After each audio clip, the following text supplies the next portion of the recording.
I'm going to show how I take the tapes off and clean the ears. And what I recommend doing is having a nice stable place for the dog to sit every time you do this. And I like to use my grooming table with the loop attached.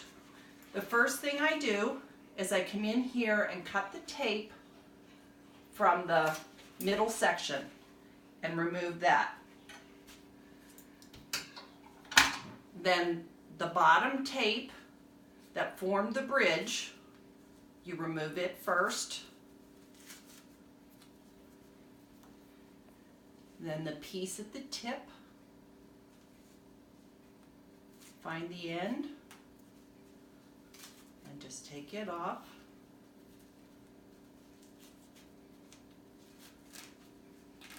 And if you think like moving at a different angle will let it be shown better, you can move, Janet. Then I take the top piece of tape off.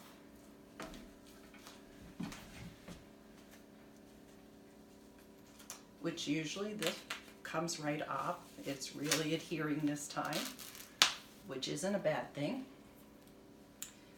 Then you take the second round of tape off.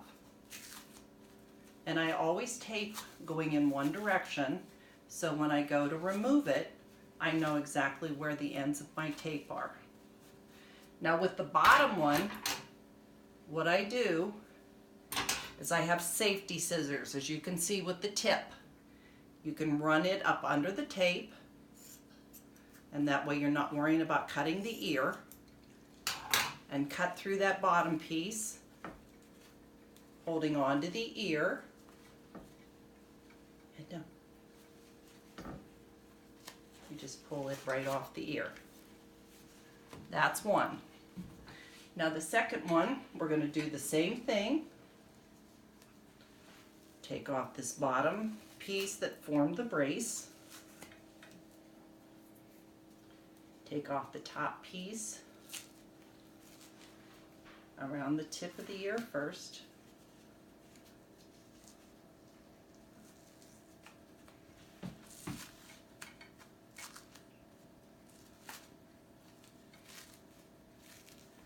Then you'll move down to the second piece.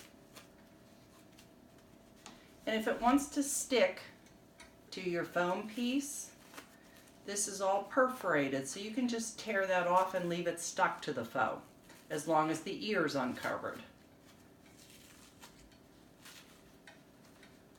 If you use the detach-alls, which you can do, then you've got to really make sure that that's cleaned off the ear, because then your next taping, it won't stay, because it's going to have that greasy film from your adhesive removers. So then again, I'm going to take my scissors and run it up under this bottom tape against the ear, slice it, and that lets this one come off much easier. And then holding onto the ear, gently pull that off. Good job. Good job. Now what I like to clean them with is I use the gauze squares and CVS Wound Wash. It has a antihistamine in it, so it feels good on the ears.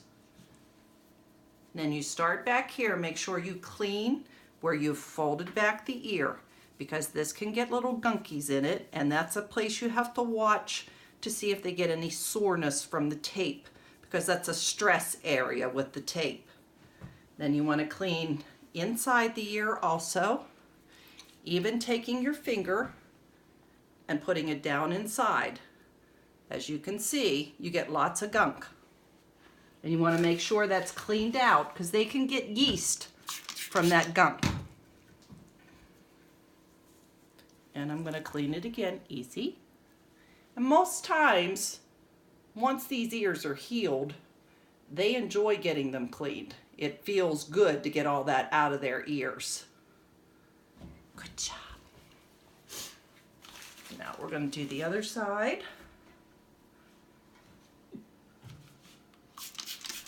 exact same thing. I'm going to clean the outside of the ear first, making sure that you remove all the left behind tape residue and getting in that fold. And this is time for you to check to see if there's any bumps or cuts or abrasions that need to be watched. And then we're going to do the inside again, just like the other side. And as you can see, he's leaning into this. It feels good getting them cleaned out. And you'll see the gunk that you get out of the ears.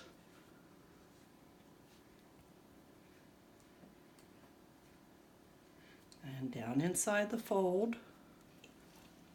That one actually wasn't as gunky down the end. We're going to get a clean one and do it again.